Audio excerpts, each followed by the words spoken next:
Class, कक्षा 11वीं commerce, विषय लेखा शास्त्र का अध्याय 12 विनिमय विपत्र एवं प्रतिज्ञा पत्र चल रहा था, जिसका आज थर्ड क्लास है। सेकंड क्लास में मैंने विनिमय पत्र से संबंधित दो क्वेश्चन बताया था। आज हमारा नया टॉपिक है विनिमय विपत्र को भुनाना व भुगतान करना। जैसे क्या होता है बताया था, लेखा और स्वीकृता, जब दोनों के बीच में लेन देन होता है तब लेखक अपने विपत्र पर स्वीकृति प्राप्त करवाना चाहता है कि स्वीकर्ता मेरे को स्वीकृति दे दे कि मैं 2 महीने 3 महीने के बाद आपका पैसा चुकाऊंगा। तो लेखक जब विपत्र लिखता है तो स्वीकर्ता जो होता है अर्थात जो माल खरीदता है वो क्या करता है, विपत्र पर अपनी स्वीकृति दे देता है। ठीक, अब जैसे माल का लेन देन इनके बीच में 1 जनवरी को हुआ था। ठीक, माल ये बेच दिया, माल ये खरीद लिया, ये विपत्र लिखा, ये स्वीकार करके वापस दे दिया। ठीक है, स्वीकृति मिल गई। क्या हो गया, स्वीकृति प्राप्त हो गया। अब स्वीकृति प्राप्त तो हो गया, अब इसको स्वीकृति उसी दिन जिस दिन माल बेचा था उसी दिन स्वीकृति प्राप्त कर लिया। अब ये 3 महीने का विपत्र था। कितने महीने का था, 3 माह का विपत्र था। तो बताओ इसको पैसा किस दिन मिलेगा, तो जनवरी है तो फरवरी मार्च अप्रैल, मतलब 4 अप्रैल को इसको पैसा मिलेगा। ठीक है, मतलब ये 4 अप्रैल को ये पैसा देगा, मतलब ये 4 अप्रैल को पैसा देगा। ये हो गया। अब हो सकता है इसको पैसे की आवश्यकता पड़ जाए, हो सकता है इसको पैसे की आवश्यकता पड़ जाए। जनवरी में 1 जनवरी को माल बेचा, हो सकता है 5 तारीख 6 तारीख 10 तारीख या 1 फरवरी को इसको पैसे की जरूरत पड़ेगी। सपोज इसको 1 फरवरी को पैसे की आवश्यकता पड़ गई। पैसा इसको कब मिलेगा, 4 अप्रैल को, लेकिन इसको पैसे की आवश्यकता कब पड़ी, फरवरी में। तो कितना महीने पहले पड़ी, तो फरवरी मार्च अप्रैल, मतलब 2 माह पहले इसको पैसे की आवश्यकता पड़ी। अब 2 माह पहले इसको पैसे की आवश्यकता पड़ेगी तो ये क्या करेगा, मांगेगा। तो स्वीकर्ता से जब मांगेगा तो स्वीकर्ता तो यही बोलेगा कि भैया मेरा दो, 4 अप्रैल को पैसा मैंने बोला है, मैंने 4 अप्रैल को पैसा बोला, मैं 4 अप्रैल को आपको पैसा दूंगा, मैं आपको बीच में पैसा नहीं दे सकता, इसलिए तो मैंने विपत्र लिखा था। तो अब ये 4 अप्रैल को पैसा दूंगा बोलता है और इसको पैसे की आवश्यकता 1 फरवरी को पड़ गई। तब ये क्या करेगा, तब ये क्या करेगा, अपने बैंक के पास जाएगा और बैंक के पास जाकर जो विपत्र पर ये स्वीकृति प्राप्त किया है, जिसमें स्वीकर्ता इसको विपत्र की स्वीकृति दिया है, उस विपत्र को बैंक में जाकर क्या करेगा, तोड़ा लेगा, मतलब भुना लेगा। क्या कर लेगा, भुना लेगा। तो बैंक भी कुछ प्रतिशत ब्याज पर उसको पैसे का भुगतान कर देगा। तो इस स्थिति को हम लोग जनरल प्रविष्टि में किस प्रकार बनाएंगे वो देखते हैं। तो इससे संबंधित एक क्वेश्चन देख लेते हैं हम लोग। जैसे आपकी बुक का क्वेश्चन नंबर 6वां, क्वेश्चन नंबर 6 बोलता है 1 मार्च 2000 को आशा ने राधा को 2000 रुपए का माल उधार बेचा। कौन बेच रहा है, आशा राधा को बेच रही है। तो आशा बेच रही है, तो आशा कौन हो गई, लेखक। यहां पर लिखेंगे आशा लेखक की पुस्तक में। ठीक, तो कब बेच दिए, तो जनरल प्रविष्टि की लाइन आप लोगों को पता है, आप लोग लिख लेंगे, मैं डायरेक्ट एंट्री कर रहा हूं। तो 1 मार्च किसको माल बेचनी है, आशा राधा को माल बेचनी है, तो क्या लिखेंगे,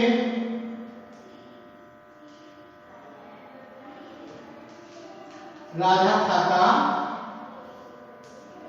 डेबिट,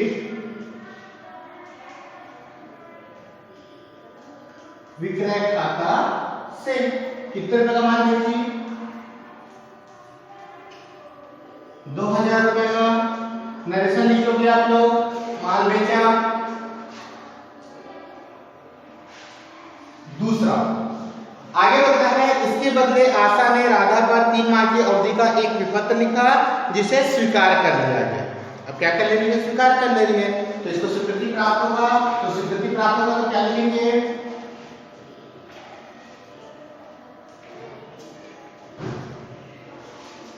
प्राप्त विपत्र खाता डेबिट राधा खाता से 2000 नरेशन लिखोगे विपत्र की स्वीकृति प्राप्त, जगह नहीं है ना मेरे पास इसलिए मैंने लिखा, आपको लिखेंगे तो विपत्र की स्वीकृति प्राप्त बोल के लिखेंगे। आगे बोलता है 4 मार्च को आशा ने इस विपत्र को अपने बैंक से 6% वार्षिक दर पर भुना लिया। भुगतान तिथि को विपत्र का भुगतान हो गया, राधा द्वारा किया गया। राधा की पुस्तकों में जनरल प्रविष्टि कीजिए। तो मैं दोनों की पुस्तकों में बता रहा हूं, ठीक है। तो अब 4 मार्च ने क्या कर दिया है, विपत्र को जाके बैंक से भुना लिया है। तो 4 मार्च एंट्री क्या लिखेंगे?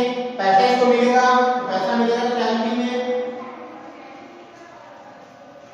रोकड़ खाता डेबिट, बट्टे पर बना दिया है तो बट्टा खाता डेबिट, क्या बना दिया है? प्राप्य विपत्र, तो क्या लिखेंगे? प्राप्य विपत्र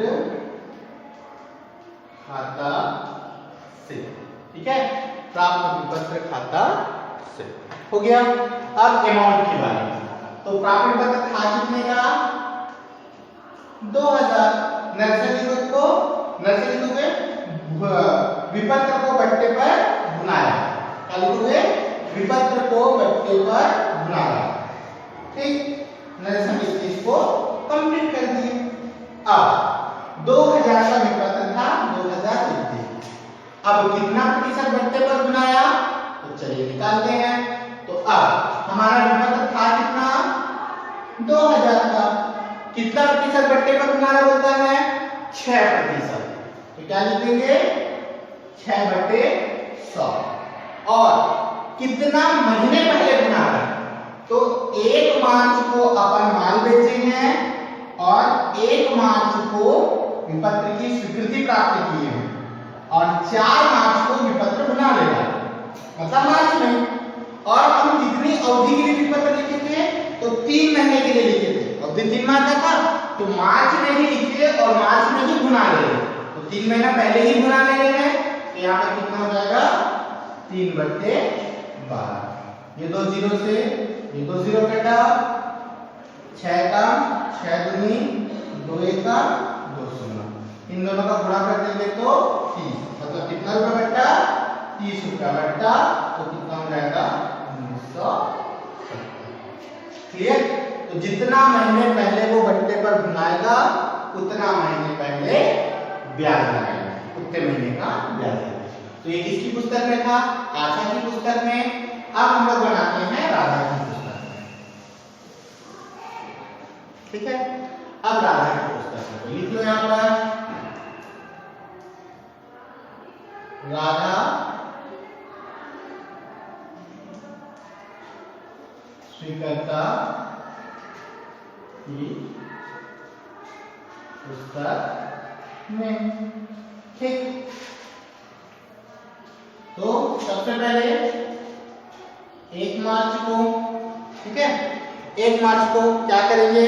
वो माल बेचा है, वो माल खरीदेगी, तो माल खरीदेगी क्या लिखेंगे? क्रय खाता डेबिट, किससे माल खरीदी है? आशा से, तो लिखेंगे आशा खाता से। कितना रुपए? 2000। नरेशन लिखोगे माल खरीदा। फिर 1 मार्च को क्या करा है?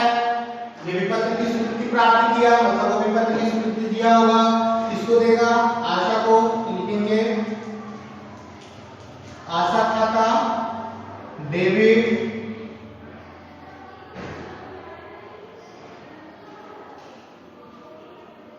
दे विपत्र खाता से 2000, ठीक। नरेशन लिखोगे, क्या लिखेंगे? विपत्र की स्वीकृति दे या स्वीकृति दिया, ये दोनों में से कोई भी लिख लोगे। अब इसको पैसे की आवश्यकता थी तो ये 4 तारीख को बैंक में जाकर भट्टे को भुना लिया, ठीक है, ये 4 तारीख को भुना लिया। लेकिन इसको क्या है, ये तो 3 महीने के बाद ये अपना भुगतान करेगा ना, क्योंकि तो 25 महीने के लिए विपत्र बोला था कि मैं आपको 1 मार्च को माल खरीदता हूँ, 1 मार्च को स्वीकृति भी दिया और 3 महीने के बाद मैं आपके पैसे का भुगतान करूंगा। तो अब मार्च से 3 महीना आप ड्यू डेट लगाओ कि 3 महीने के बाद कौन सा डे तिथि होता है। तो मार्च से गिनो तो अप्रैल, मई, जून, तो कितना जून? 4 जून को, ये 4 जून को पैसे का भुगतान करेगा। तो पैसे का भुगतान करेगा तो एंट्री क्या लिखेगा? देय विपत्र खाता डेबिट, रोकड़ खाता नरेशन लिखोगे, विपत्र का भुगतान किया। क्लियर? 2000 हो गया। इस तरीके से आप क्वेश्चन नंबर 7वां ट्राई कर लेते हैं, ठीक? क्लियर है? अब आता है आपकी बुक का क्वेश्चन नंबर 8वां। देखिए क्वेश्चन नंबर 8वां टॉपिक बोलता है विपत्र का पहचान करना। विपत्र का पहचान करना मतलब होता है जैसे ए और बी, इन दोनों के बीच में क्या हो रहा था? लेन देन हो रहा था, ठीक है, इन दोनों के बीच में लेन देन हो रहा था। ये माल बेचा, ये विपत्र को स्वीकार करके दे दिया। विपत्र भी किसके पास है? ए के पास है, ठीक है। ए का कोई उधारी था किसी के पास कि ए क्यों सी को पैसा देना था, मतलब ए सी को पैसा देने वाला था, ठीक है। तो ए क्या कर दिया? इस विपत्र को सी को दे दिया, मतलब अपना विपत्र किसी अन्य पक्षकार को दे दिया। अपना उधार चुकाने के लिए, पैसा चुकाने के लिए क्या कर दिया? जो ए था वो सी को पैसा दे दिया। सी को पैसा दे दिया, क्या दे दिया? विपत्र दे दिया। अब कितने लोग हो गए? तो ए जो माल बेच रहा था, विपत्र लिख रहा था, लेखक, बी जो माल खरीद रहा था और विपत्र स्वीकार कर रहा था, स्वीकर्ता। इन दोनों का तो हम लोग पढ़ रहे हैं। लेकिन अब तीसरा पक्षकार भी आ गया। तीसरा पक्षकार कौन है? बेचानग्राही। क्यों? क्योंकि इस विपत्र को, जो ये वाला विपत्र है, इस विपत्र को ए किसको दे दिया? सी को दे दिया। सी को दे दिया मतलब ये क्या कर दिया? बेचान कर दिया। बेचान कर दिया। अपना विपत्र, अपना उधारी पटाने के लिए ट्रांसफर कर दिया, बेचान कर दिया। तो जो पाने वाला हुआ तो बेचान किया, इसलिए कौन हो गया? बेचान कर। अब यहाँ पर हम लोग तीनों की पुस्तक में पढ़ेंगे, लेखक की पुस्तक में भी, स्वीकर्ता की पुस्तक में भी और बेचानकारी की पुस्तक में, ठीक है। तो हम लोग देखते हैं क्वेश्चन नंबर तीसरा बोलता हूं, क्वेश्चन नंबर 8वां बोलता है 1 अगस्त 2000 को शोभा ने प्रभा पर बिक्री भुगतान के एवज में 3 माह की अवधि का 6000 का एक बिल लिखा। ये अधूरे से है, मैं आप लोगों को, चलिए क्वेश्चन नंबर 8वां ही देखते हैं, ठीक है। अब देखिए बोलता है 1 अगस्त 2000 को शोभा ने प्रभा पर माल की बिक्री के भुगतान के एवज में 3 माह की अवधि वाला 6000 का एक बिल लिखा, ठीक। कौन लिख रही है? शोभा लिख रही है। किस पर लिख रही है? प्रभा पर। तो जो शोभा हुई वो कौन हुए? लेखक। और जो प्रभा हुई वो कौन हो गई? स्वीकर्ता, ठीक। अब यहां पर सीधा बिल से लिख रहा है, ठीक है। बिल से लिख रहा है मतलब यहां पर माल बेच नहीं रहा, तो ये वाला एंट्री तो नहीं होगा, ठीक। ना ये माल खरीदने की बता रहा है, तो ये वाला प्रविष्टि भी नहीं होगा। ठीक, क्लियर। अब वे बिल लिख रही है, तो बिल लिख रही है कब? 1 अगस्त। क्लियर। 1 अगस्त को क्या लिख रही है? शोभा ने प्रभा पर माल बिक्री का भुगतान के एवज में 3 माह की अवधि का एक बिल लिखा। तो बिल लिखेगी तो वो स्वीकार कैसे देगी? स्वीकार करके देगी तो एंट्री क्या बना? प्राप्त विपत्र खाता डेबिट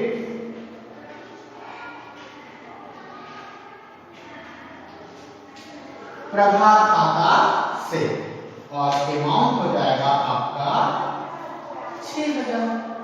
ठीक, अब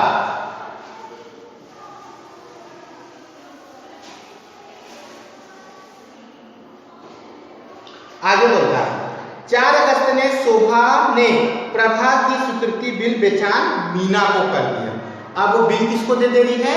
मीना को दे रही है। उसी तारीख को, किस तारीख को? 4 अगस्त को। यहाँ पर डालेंगे 4 अगस्त। अब किसको दे रही है? मीना को दे रही है। तो मीना पाने वाली थी, तो पाने वाला डेबिट, तो क्या लिखेंगे?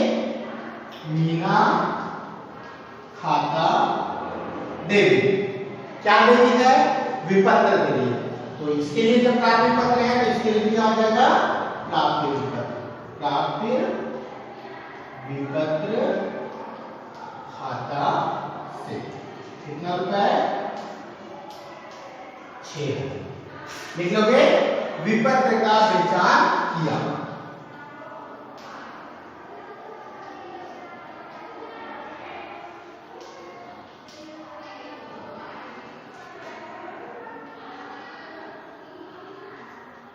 ठीक हो गया। इसकी पुस्तक में केवल 2 प्रविष्ट। यहां तक क्लियर है? लेखक की पुस्तक में 2 प्रविष्ट। अब आ जाओ प्रभा की पुस्तक में। ठीक,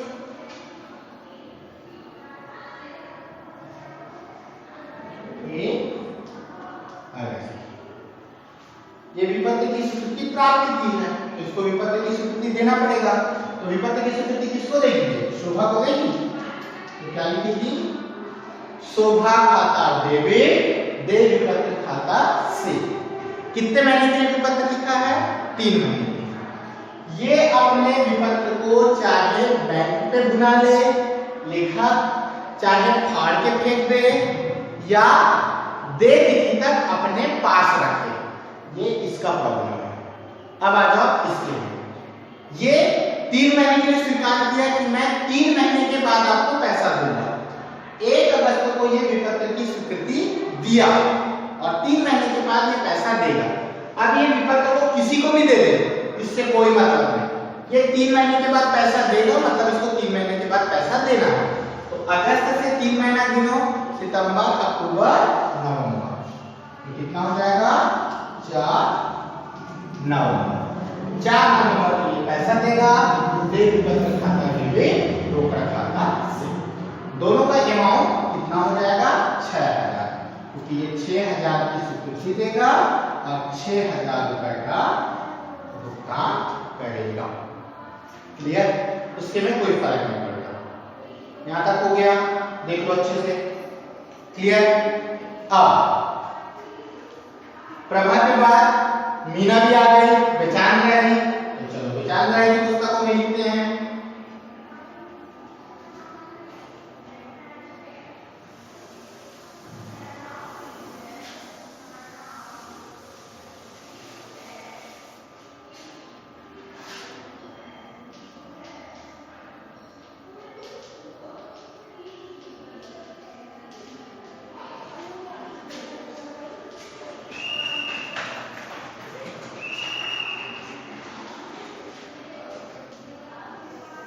ठीक, 4 अगस्त को इसको विपत्र कौन दे रही है? शोभा दे रही है। तो क्या लिखेंगे? प्राप्त विपत्र खाता डेबिट शोभा खाता से 6000 विपत्र प्राप्त हुआ, दरअसल लिखोगे। और या नवंबर को पैसा मिलेगा। तो वही प्रविष्टि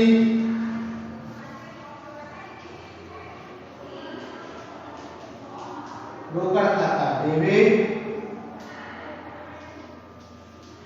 प्राप्य विपत्र खाता से 6,006। क्लियर? लिखोगे भुगतान प्राप्त हुआ। ठीक, इस तरीके से आप क्वेश्चन नंबर 9 और क्वेश्चन नंबर 10 बना लेंगे। मैं आप लोगों को क्वेश्चन नंबर 11 नेक्स्ट क्लास निवर्तन का बताऊंगा। ये 1-2 दिन में कंप्लीट हो जाएगा। क्लियर है? तो 9 और 10 आप लोग बना लेंगे। क्वेश्चन नंबर 11 में बता दूंगा 11, उसके बाद अनादरण का कुछ टॉपिक भेज दूंगा। जितना मैंने बताया इतना आप बनाकर देखेंगे। क्लियर?